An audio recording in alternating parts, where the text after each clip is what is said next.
Hotel city पार्कमध्ये आज जे घडलं त्याने सोलापूरच्या राजकीय हवामानात अक्षरशः धुरळाच उडाला। काँग्रेस, राष्ट्रवादी काँग्रेस, शरद पवार गट आणि सीपीएम या तीनही मित्रपक्षांची अत्यंत गोपनीय आणि ठोस निर्णयापर्यंत जाणारी चर्चा या बैठकीत झाली असून महाविकास आघाडीच्या नेत्यांनी सोलापूर महानगरपालिका ताब्यात घेण्याचा मोठा डाव आखल्याचे बोलले जात आहे।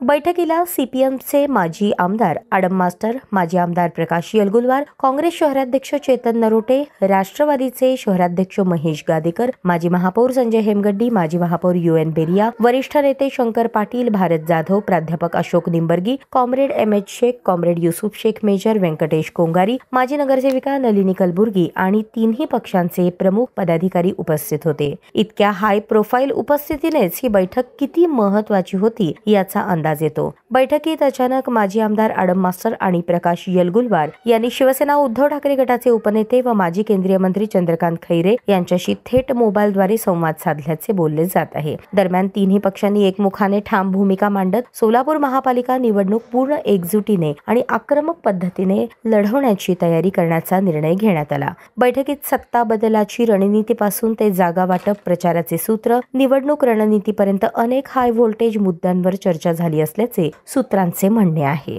या बैठकीनंतर माध्यमांशी बोलताना काँग्रेसचे शहराध्यक्ष चेतन नरोटे म्हणाले, लवकरच तिन्ही पक्षांची विशाल संयुक्त बैठक होणार, यात मोठे निर्णय जाहीर होतील।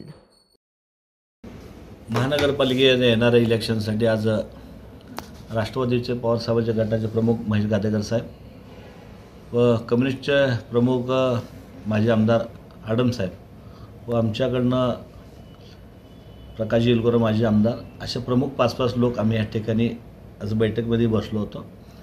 आणि ह्यामध्ये शिवसेनेचे प्रमुख जे नेते आहेत चंद्रकांत खैरे साहेबांना फोन लावला, ते देखील पॉझिटिव्ह या ठिकाणी बोललेले आहेत। येत्या वेळेस महाविकास आघाडी म्हणून सोलापूर शहरामध्ये आम्ही मिळून लढणार आहे। लवकरच महाविकास आघाडीची बैठक या ठिकाणी होणार आहे।